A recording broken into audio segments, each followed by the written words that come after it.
Hello, இன்னைக்கு என்ன செய்ய போறீங்க? நான் தான் சேனலுக்கு கடலை மாவு வச்சு ஒரு புது விதமான சப்ஜி செய்ய போறோம். கடலை மாவு வச்சு புது விதமான சப்ஜி செய்ய போறோம்.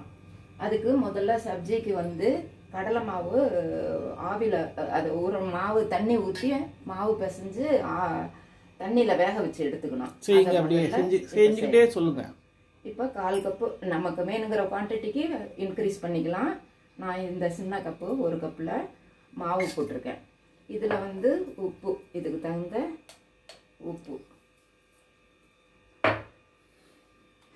மிளகாய் பொடி. இது இன்னும் கொஞ்சம் நார்த் இந்தியன் டிஷ்ஷு.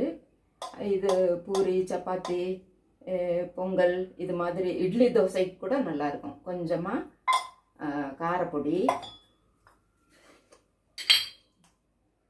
கொத்தமல்லி பொடி, கொஞ்சம் ஜீரகப்பொடி, கொஞ்சம் அளவு ஜாஸ்தியாக இருந்துச்சுன்னா நம்ம ஜாஸ்தி எல்லாம் போட்டுக்கலாம். கரம் மசாலா, கொஞ்சம் கரம் மசாலா, கஸ்தூரி மேத்தி. இது எல்லாம் ஈஸியானது. எல்லாம் அப்படியே போட்டு கசக்க வேண்டியது. உப்பு போட்டாச்சு. இதில் 1 ஸ்பூன் எண்ணெய், சின்ன ஸ்பூன் ஊற்றியாச்சு. இப்போ இதை கலந்துக்கிட்டு கொஞ்சமாக தண்ணி ஊற்றி பிசைஞ்சுக்கணும். பிசைஞ்சு சப்பாத்தி மாவு பதத்துக்கு கலந்தாச்சு.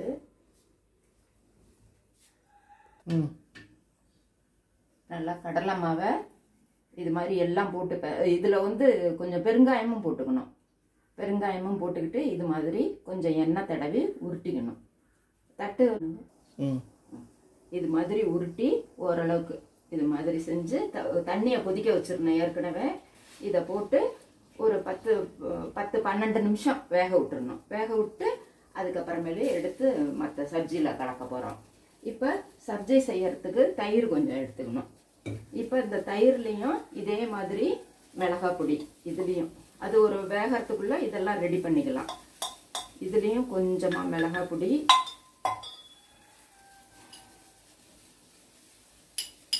மஞ்சள் பொடி, உப்பு, மிளகாய் பொடி, மஞ்சள் பொடி. இதுக்கு தகுந்த தயிருக்கு தகுந்த உப்பு மட்டும் போட்டுக்கணும்.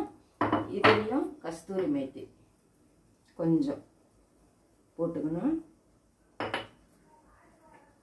உப்பு போட்டேன் நான் இதில், அவ்வளோதான். இதை போட்டு கலக்கி எடுத்து வச்சுக்கணும் ரெடியாக. கொஞ்சம் தேங்காய் பூ, நல்லா ட்ரை பூ போடலாம். நான் கொஞ்சம் ஈரப்பூவாக தான் இருக்கிறது. இதை கொஞ்சம் போட்டுக்கிறேன்.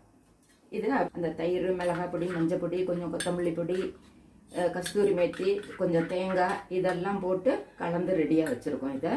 இதை மிக்சியில் அரைச்சிக்கலாம். தக்காளி, பச்சை மிளகாய், கொஞ்சம் வெங்காயம், இதுலேயும் கொஞ்சம் மஞ்சத்தூள், இதெல்லாம் போட்டு அரைச்சி எடுத்து வச்சுக்கலாம். இப்போ தக்காளி, இஞ்சியும் போடலாம். பச்சை மிளகாய், இஞ்சியும் போட்டுடணும் இதில். அப்புறமேலு குழம்புல போடையில் மஞ்சத்தூள் போட்டுக்கலாம். இதை நான் அரைச்சி எடுத்துக்கிட்டு வந்துடுறேன். இதை பாருங்க, வெந்ததை எடுத்து இப்படி தண்ணியை நிறுத்திட்டு ஆறணும்னா இப்படி கட் பண்ணிக்கணும்.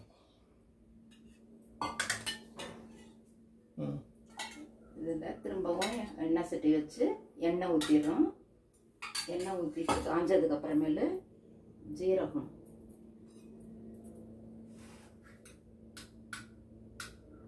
கொஞ்சம் ஜீரகம்,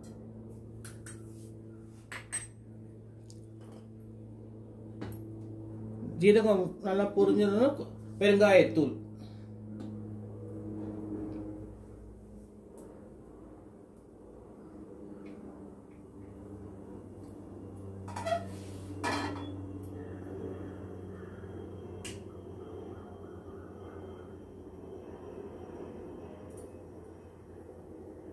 பெருங்காயத்தூள் கொஞ்சம் போட்டாச்சு. இப்போ அடுத்தடுத்தாப்புல இந்த தக்காளி, மிளகாய் இதெல்லாம் அரைச்சதும், இஞ்சி இதெல்லாம் அரைச்சதையும் போட்டுருணும். தயிரில் கலக்கி வச்சிடணும், அதையும் போட்டுருணும். போட்டு இதை 1 நிமிஷம் வதக்கிட்டு இதில் நமக்கு வேணுங்கிற தண்ணி ஊற்றி கொதிக்க வச்சிட வேண்டியது. ஒரு நல்லா கொதிச்சதுக்கு அப்புறமேலு இந்த கடலை மாவில் செஞ்சு வச்சுருக்கோம் இல்லையா, அதை வந்து இதில் போட்டுடணும். போட்டு நான் வந்து திரும்பவும் ஒரு கொதி விட்டுட்டு இந்த மஞ்சத்தூள்லாம் எதுக்கு வச்சுருக்கீங்க? அதெல்லாம் தேவையில்லை இனிமேல்? இனிமேல் வேண்டாம். உப்பு மட்டும் கொஞ்சம் போட்டுக்கலாம். ஏன்னா அந்த தக்காளி மிளகாய் அரைச்சதுக்கு உப்பு பத்தாது இல்லையா, இதுக்கு மட்டும் தனித்தனியாக உப்பு போட்டோம்.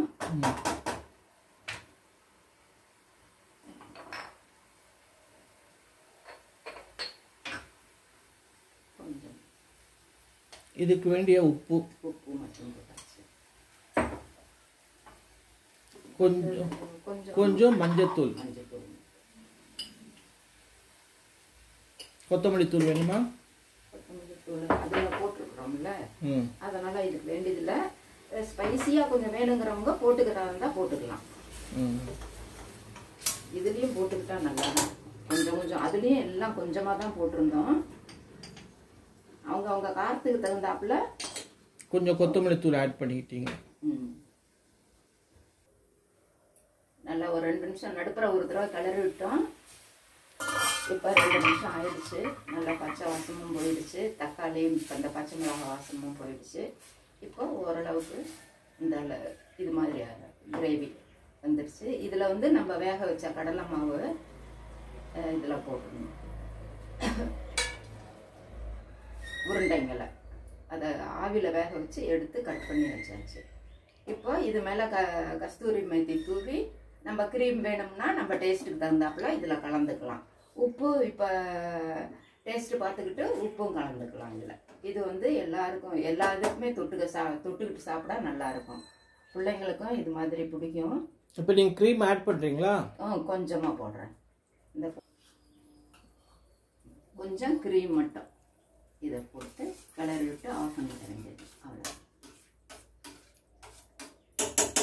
நீங்களும் செஞ்சு பாருங்கள். நல்லத்தானா சேனலுக்கு சப்ஸ்கிரைப் பண்ணுங்கள், பெல் பட்டனை ப்ரெஸ் பண்ணுங்கள். வேறு ஒரு வீடியோவில் பார்க்கலாம். இது சிம்பிள். உருண்டை குழம்புலாம் கூட அரைச்சிக்கிட்டு இருக்கணும். கிட்டத்தட்ட இது கடலை மாவுலையே இது மாதிரி உருட்டி ஆவியில் வேக வச்சு எடுத்து போட வேண்டியது தான். ஆவியில் வேக வச்சு போட்டோம்னா கரையவும் கரையாது. உள்ளுக்குள்ளே இந்த காரம் உப்பு எல்லாம் ஏற்கனவே வேறு போட்டிருக்குறோம். இப்போ குழம்பு மூலமாக வேறு உள்ளே ஏறி சாப்பிட ரொம்ப டேஸ்ட்டாக இருக்கும், நல்லாயிருக்கும். தேங்க்யூ.